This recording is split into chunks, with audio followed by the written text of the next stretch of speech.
Hello friends, कविता study में आपका फिर से स्वागत है। आज हम फिर से एक नई क्लास शुरू कर रहे हैं।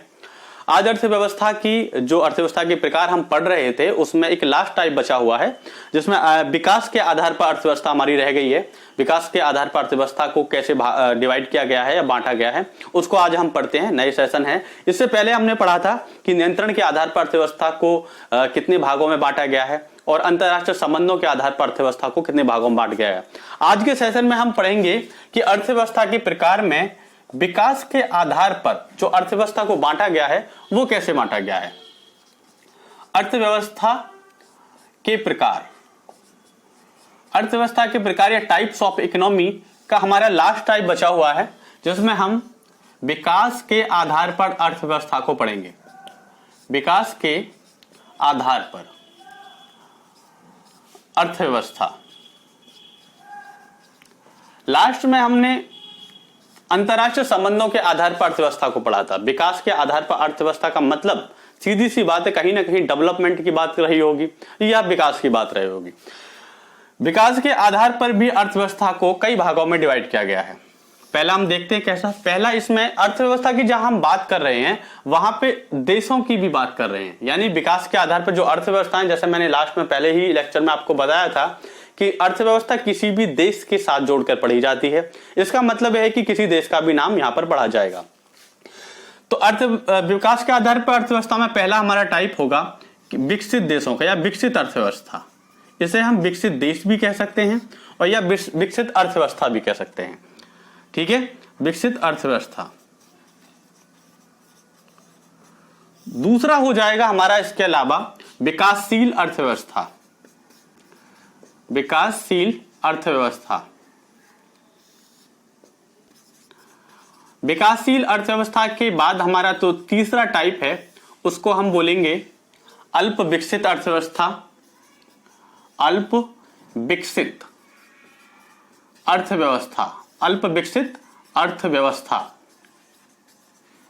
और लास्ट हमारा जो चौथा टाइप है वो होगा अविकसित अर्थव्यवस्था। अविकसित अर्थव्यवस्था।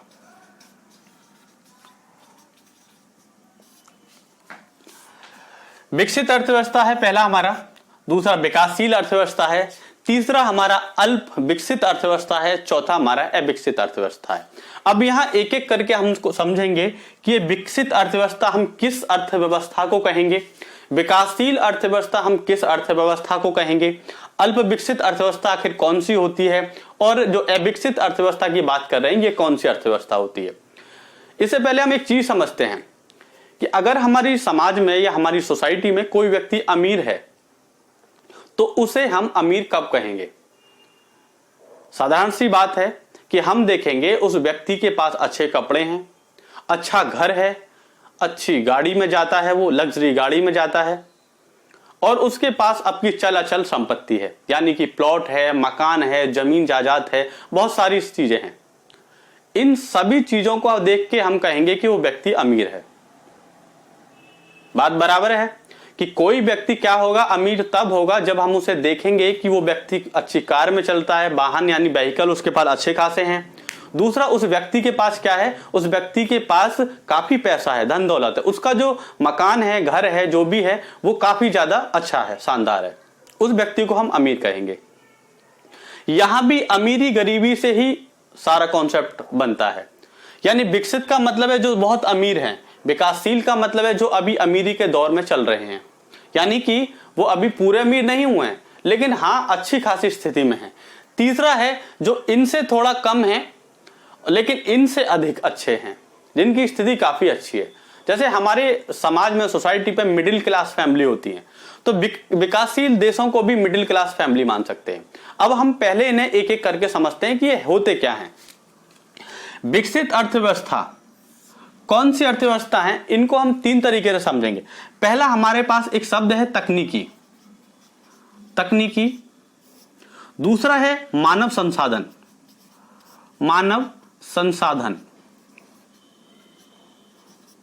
तीसरा है हमारे पास तकनीकी, मानव संसाधन, भौतिक संसाधन।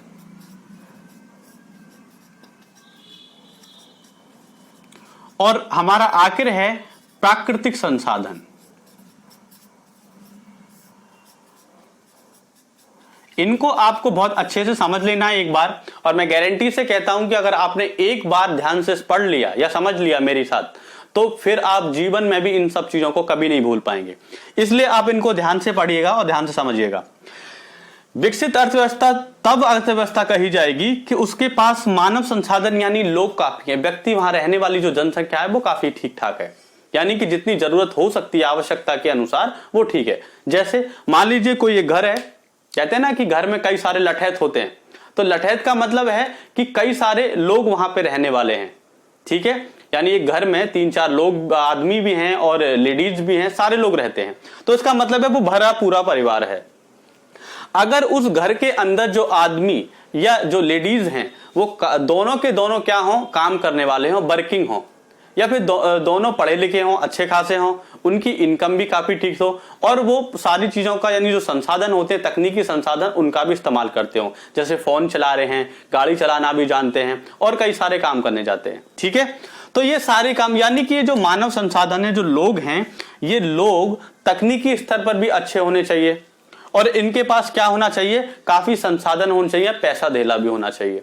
इसका मतलब साफ है कि कोई व्यक्ति अमीर तभी माना जाता है। तो ये जो देश हैं, विकसित देश, उसमें मानव संसाधन भरपूर मात्रा में पाया जाता है, यहाँ लोग भी काफी हैं, और जो लोग हैं वो लोग कैसे हैं, तकनीकी स्तर पर अच्छे हैं, यानी स्किल्ड हैं, यानी कि दक्ष हैं, वो व्यक्ति काम करना जानते हैं, वो काम कर सकते हैं, उनके पास ये नहीं है कि बैठकर खाने वाले हैं, ठीक है। तो प्रत्येक व्यक्ति वहां क्या है, दक्ष है, काम कर सकता है, अपना रोजगार, जो रोजगार धंधे होते हैं उन सबको कर सकता है। दूसरी स्थिति है कि मानव संसाधन है और वो भी कैसा है, दक्ष है, स्किल है। दूसरी है इनके पास क्या है कि तकनीक का स्तर बहुत अच्छा है, टेक्नोलॉजी। ये जब अच्छी अच्छी शानदार गाड़ियां होती हैं इनके पास में, ये एरोप्लेन होते हैं इनके, वो भी काफी शानदार होते हैं। दूसरी बात, इनके रोडवेज, रेलवे, इंफ्रास्ट्रक्चर, जो सारी चीजें होती हैं बड़ी बेहतरीन होती हैं। मतलब ये कि तकनीकी का भरपूर इस्तेमाल करते हैं, यानी कि यहां पर जो मानव के द्वारा काम किया जाता है, जो लेबर वर्क होता है, वो यहां कम होता है, और यहां पर क्या है, रोबोटिक्स जैसी चीजों का उपयोग किया जाता है। अगर खानों में खुदाई हो रही है तो वहां भी मशीनरी काम कर रही है, खेती अगर की जा रही है तो वो भी कहां से की जा रही है, वो भी मशीनों के द्वारा की जा रही है, यानी कि सारा काम मशीनों से होता है। अब प्राकृतिक संसाधन क्या होते हैं, प्राकृतिक संसाधन नेचुरल रिसोर्सेज, जैसे आपका पेट्रोलियम हो सकता है, खनिज पदार्थ, सोना, चांदी, कोयला, बहुत सारी चीजें होती हैं, ये सारा चीजें हो सकते हैं। तो इन देशों के पास क्या है कि ये सारी चीजें, सोना, चांदी, हीरा, पेट्रोलियम, जो भी कुछ होता है, खनिज पदार्थ, ये सारे इनके पास होते हैं, यानी कि इनके पास प्राकृतिक संसाधन, खनिज पदार्थ भी अच्छे खासे हैं, भौतिक संसाधन भी इनके पास काफी अच्छे हैं, यानी कि इनका जो निर्माण कार्य है वो भी बहुत अच्छा है, मानव संसाधन भी इनके पास उपलब्ध है और काफी दक्ष मात्रा में, तकनीकी यानी टेक्नोलॉजी भी इनके पास बहुत अच्छी है। यानी कि जो प्राकृतिक संसाधन हैं, यानी अगर कोई कोयले की खान है तो कोयले की खान से कोयला कौन निकालेगा, टेक्नोलॉजी चाहिए, मशीन चाहिए, रोबोटिक चाहिए, बहुत सारे संसाधन चाहिए, तो इसको निकालने के लिए इन प्राकृतिक संसाधनों के पास टेक्नोलॉजी भी है। तो ये देश क्या कहे जाएंगे, अमीर कहे जाएंगे। अब अमीर हम कैसे कहेंगे, इन सब चीजों के होने से तो अमीर नहीं कह देंगे, तो अमीरी का इफेक्ट देखना चाहिए। मान लीजिए जैसे हमने कहा कि कोई व्यक्ति अमीर है और अमीर के पास, उसके पास घर में गाड़ी भी है, काफी पैसा भी है, और वो उनका उपभोग नहीं करता है, यानी कि ना तो गाड़ी में घूमता है और ना ही वो इन सब चीजों को खर्च करता है, बाहर ना तो मूवी देखने जाता है, ना होटल में खाना खाने जाता है, तो आप कैसे कहेंगे वो व्यक्ति अमीर है। यानी कि अमीर होने के लिए आपको दिखाना भी पड़ेगा कि आप अमीर हैं, इसका मतलब आपको पैसा खर्च करना पड़ेगा। तो ये इन देशों की फिर स्थिति कैसी होनी चाहिए, इन देशों की कुछ ऐसी स्थिति होगी कि ये देश, मैं ऊपर लिख देता हूं, इन देशों के पास क्या होगा, प्रति व्यक्ति आय काफी अधिक होगी, प्रति व्यक्ति आय जो होगी वो काफी अधिक होगी, यानी जैसे हम पर कैपिटा इनकम, यानी प्रति व्यक्ति आय जो होती है वो काफी अधिक होगी। जैसे हमारे यहाँ एक मजदूर को मिलते हैं मान लीजिए 350 रुपए, और वहां अमेरिका में काम करने वाले एक मजदूर को मिलते हैं मान लीजिए 1000, तो किस व्यक्ति की ज्यादा इनकम हुई? 1000 वाले की। इसी तरीके से हम प्रति व्यक्ति को समझ सकते हैं। अभी प्रति व्यक्ति जो हमारी आय है हम नेक्स्ट चैप्टर्स में उसको पढ़ेंगे। यहां पर केवल उदाहरण के लिए आप इतना समझ सकते हैं कि एक व्यक्ति ज्यादा कमाता है अमेरिका में और भारत में एक व्यक्ति कम कमाता है। तो उस व्यक्ति जो ज्यादा कमाता है अमेरिका में वो ज्यादा अमीर है भारत की कंपैरिजन में, भारत की तुलना में। ठीक है, तो यहां प्रति व्यक्ति आय ज्यादा है, इनकी जीडीपी ज्यादा है। इन देशों में क्या होता है? जीडीपी बहुत अधिक है। जीडीपी मतलब ग्रॉस डोमेस्टिक प्रोडक्ट, इसमें काफी अधिक होती है। यानी कि इनके जो हम उदाहरण से समझें कि पूरे देश की जो संपूर्ण आय है वो ज्यादा है।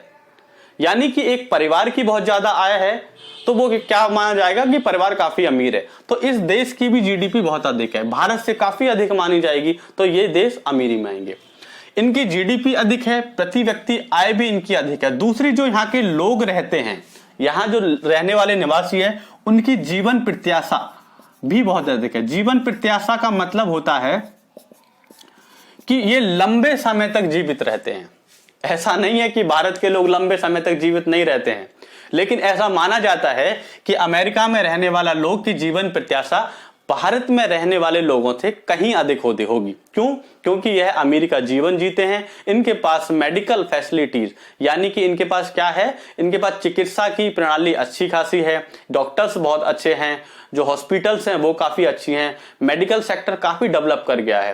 तो इन सब चीजों को देख, जीवन में जो भी ये काम करते हैं बड़ी सुविधाजनक स्थिति से करते हैं। हमारे भारतीय जैसे हैं कृषि में काफी भूमिका निभाते हैं। भारत का काफी परसेंटेज 50 से भी ज्यादा कृषि कार्य करता है। तो यहाँ पर कम ही लोग कृषि करते हैं। जो कृषि कार्य कम कर रहा है, ऑफिस में बैठने वाला है, तो सिंपल सी बात है कि वो कैसा रहेगा?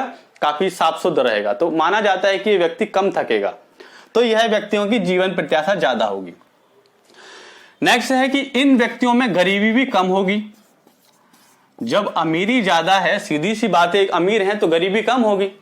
और अगर गरीबी कम है तो इसका मतलब है कि कोई अगर व्यक्ति गरीब नहीं है तो इसका उदाहरण साधारण सा ये है कि वो व्यक्ति काम करता है, यानी कि रोजगार भी उसके पास है। तो यहां पर बेरोजगारी का जो स्तर होता है वो भी काफी ज्यादा कम होता है। बेरोजगारी काफी ज्यादा कम मानी जाती है। यहां पर आप समझ रहे होंगे बातों को कि विकसित देश, यानी साधारण से हम इसे अमीर देश मान लेते हैं। विकसित शब्द को आप अमीर मान के चलिए कि अमीर देश कौन से होते हैं? तो अमीर देश होते हैं कि जिनके पास तकनीकी, मानव संसाधन, भौतिक संसाधन, प्राकृतिक संसाधन भी भरपूर मात्रा में हैं। और उसके साथ साथ ये जो देश हैं उनमें जीवन प्रत्याशा बहुत अधिक है, यानी कि लोग लंबे समय तक जीते हैं। इनकी प्रति व्यक्ति आय भी अधिक होती है, इनकी जीडीपी बहुत अधिक होती है, बेरोजगारी का स्तर भी इनका बहुत कम होता है, और यह व्यक्ति गरीब भी कम होते हैं। बात आप समझ रहे होंगे, सीधी सी बात है कि यहाँ ये सारी चीजें होने के बाद ये क्या है? अमीरी की श्रेणी में आते हैं। अब नेक्स्ट, अब इसमें एग्जाम्पल समझते हैं पहले कि इनमें देश कौन कौन से हैं। यानी हमने इतना तो पढ़ लिया, लेकिन कौन कौन से देश हैं जो उसमें शामिल किए जाते हैं। मैं इसे रफ कर देता हूं। इसमें कुछ देश हैं जैसे कि अमेरिका है, जापान है, यूके यूनाइटेड किंगडम यानी ब्रिटेन है, उसके अलावा फ्रांस है, कनाडा है, जर्मनी। ठीक है, तो ये सारे देश क्या हैं? और बहुत सारे देश हैं। यूरोपियन जो कंट्रीज हैं उसके मैक्सिमम देश इसी कैटेगरी में आते हैं। तो ये देश विकसित माने गए हैं। इसका मतलब यह है कि इनकी जो स्थिति है वो पूरे विश्व में सर्वाधिक सुदृढ़ मानी जाती है। ये अमीरी के अंतर्गत आते हैं। अब हम नेक्स्ट जो देखते हैं वो है विकासशील देश। ये विकासशील देश क्या है आखिर? जब विकसित तो अमीर हो गए, अब विकासशील देश की कैटेगरी में किस देशों को रखा जाएगा? तो मेरे भाइयों, विकासशील कैटेगरी में रखा जाएगा उन देशों को जो इन देशों से थोड़ा कम है, यानी कि विकसित देशों से थोड़ा कम अमीर हैं, लेकिन अल्प विकसित देशों से थोड़ा ज्यादा अमीर हैं। इसका मतलब कई बार हम विकासशील और अल्प विकसित इन दोनों को एक ही मान लेते हैं। कई बार क्या होता है कि कई जो विकासशील अर्थव्यवस्था हैं और अल्प विकसित अर्थव्यवस्था हैं, इनको समान मान लेते हैं कि ये दोनों एक ही हैं, लेकिन हम इसे थोड़ा सा विस्तार से पढ़ेंगे और अलग अलग करके पढ़ेंगे कि इन दोनों में भी थोड़ा सा अंतर हो सकता है। तो विकासशील अर्थव्यवस्था वो अर्थव्यवस्था है जो इनसे यानी विकसित देशों से या अमीर देशों से थोड़ा कम है और अल्प विकसित यानी उनसे थोड़ा सा ज्यादा अच्छी स्थिति में। यानी जैसे मैंने कहा मिडिल क्लास फैमिली, ये मिडिल क्लास फैमिली की तरह है। इनके पास जीवन जीने के संसाधन तो भरपूर मात्रा में है, लेकिन ये ऐसा नहीं है कि बहुत ज्यादा खर्च कर सकती हो। यानी कि इनके पास लग्जरी गाड़ी नहीं है, लेकिन अल्टो गाड़ी है इनके पास, एक बाइक भी इनके पास मिल जाएगी, एक अपना 3-4 रूम का एक घर भी मिल जाएगा और अपने जीवन जीने की जो सुविधाएं हो सकती हैं छोटी मोटी वो पूरी कर लेते हैं। ठीक है, हाँ ये है कि ये एरोप्लेन में नहीं घूमेंगे और बहुत बड़े बड़े काम नहीं कर सकते हैं। तो ये वो देश होते हैं जो बीच के से होते हैं। अब इन देशों की स्थिति क्या है? इन देशों में क्या होता है कि जो तकनीकी साधन है, यानी पहले मानव संसाधन है, जो मानव संसाधन है हमारा इनमें वो काफी अधिक मात्रा में होता है। इन देशों में मानव संसाधन काफी अधिक मात्रा में होता है। जैसे एग्जाम्पल समझते हैं। एग्जाम्पल में यहां पर मैं पहले एग्जाम्पल लिख देता हूं, भारत, दूसरा है ब्राजील, तीसरा चीन, पाकिस्तान। ये क्या है? ये आते हैं हमारे विकासशील अर्थव्यवस्था में। भारत में मानव संसाधन काफी मात्रा में है, यानी कि 130 करोड़ से ज्यादा जनसंख्या भारत में निवास करती है। चाइना के अंदर भी यही हाल है। दुनिया का सबसे बड़ा पॉपुलेटेड देश है, सबसे ज्यादा जनसंख्या का देश है, सबसे ज्यादा पॉपुलेशन रहती है ब्राजील के अंदर, इसमें चीन के अंदर। दूसरे नंबर पे भारत आता है सर्वाधिक जनसंख्या के मामले में। मानव संसाधन बहुत अधिक मात्रा में है, लेकिन इस जो देशों की खासियत ये रहती है कि यह उतना दक्ष नहीं होता, स्किल्ड नहीं होता है। क्या नहीं होता है? यहां स्किल्ड नहीं होता है, दक्ष नहीं होता है। यानी कि अगर दक्ष नहीं होगा, काम करना नहीं जानता होगा, तो इसका स्थिति कैसी होगी? एग्जाम्पल से समझते हैं कि भारत में 130 करोड़ जनसंख्या है।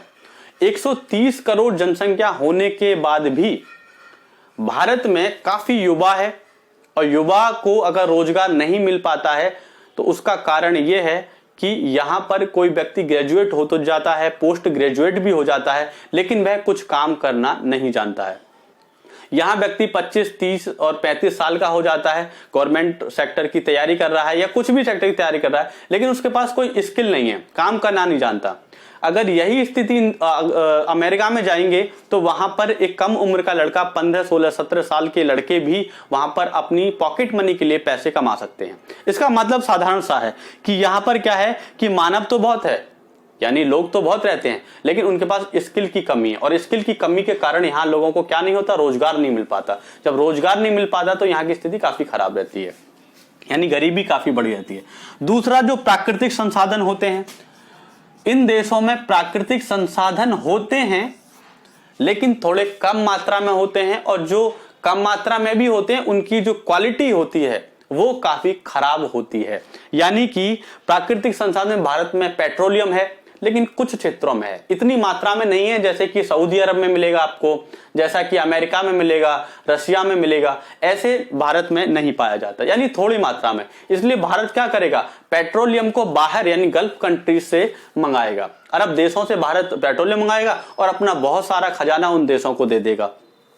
तो इन देशों में प्राकृतिक संसाधन होते हैं लेकिन उतनी मात्रा में नहीं होता, लेकिन इनका मैक्सिमम जो पैसा होता है जीडीपी का, वो भाग इनको आयात करने में लग जाता है, पेट्रोलियम को और खनिज पदार्थों को ही। ठीक है, इनके तीसरा इनका होता है जो तकनीकी का स्तर है वो उतना उच्च नहीं होता है।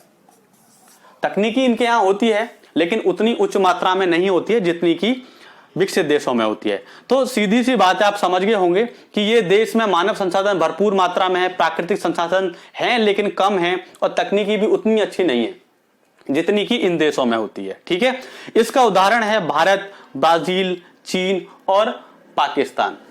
अब ये जो देश हैं आपने समझ रहे होंगे कि भारत है, तो भारत में क्या स्थिति है कि यह देश गरीब नहीं है लेकिन इन देशों के पीछे हैं। यानी कि एक समय ऐसा आएगा कि इन देशों का विकास होगा, इनकी तकनीकी, जैसे भारत का इसरो काम करता है, डीआरडीओ काम करता है, तो ये भारत के बड़े बड़े संस्थान हैं, और टेक्नोलॉजी में भी भारत अब पीछे नहीं है। मेडिकल सेक्टर्स काफी ज्यादा आगे बढ़ रहा है।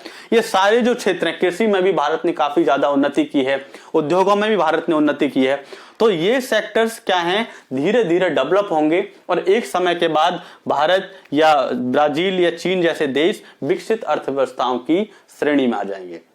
तो विकासशील का मतलब है कि कंटिन्यूअस चल रहा है, विकास हो रहा है, अब रुक नहीं रहे हैं। ठीक है, अब आते हैं तीसरी अर्थव्यवस्थाओं पर। तीसरी है अल्प विकसित अर्थव्यवस्था।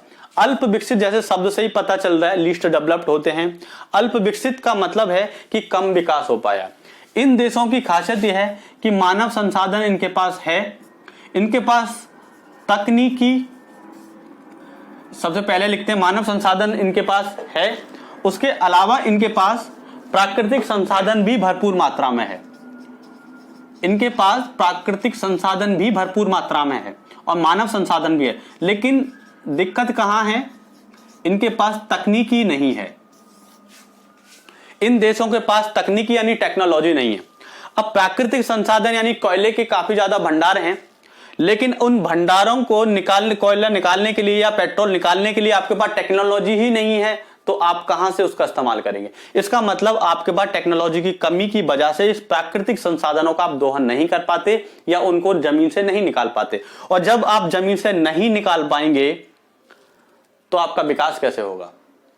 यानी कि मानव संसाधन है, लेकिन मानव संसाधन ना तो दक्ष है, ना ही इनके पास कला है जो तकनीकी का ये विकास कर सके। इस वजह से इनका मानव संसाधन भी दक्ष नहीं रह पाता और इनके प्राकृतिक संसाधन भी जमीन के अंदर दबे रहते हैं। तो इनके प्राकृतिक संसाधनों का दोहन कौन करता है? फिर वो ये विकासशील और विकसित देश इनके यहाँ पहुंचते हैं, इनकी खदानों की बोली लगाते हैं और फिर उनका दोहन करते हैं। फिर इनको कुछ परसेंटेज इनको भी दे दिया जाता है और जो देश इनकी खदानों से अपनी टेक्नोलॉजी लगाकर सामान निकाल रहे हैं वो फिर इसका लाभ उठा लेते हैं। इसका मतलब ये देश गरीब के गरीब ही रह जाते हैं, इनका उतना विकास नहीं हो पाता।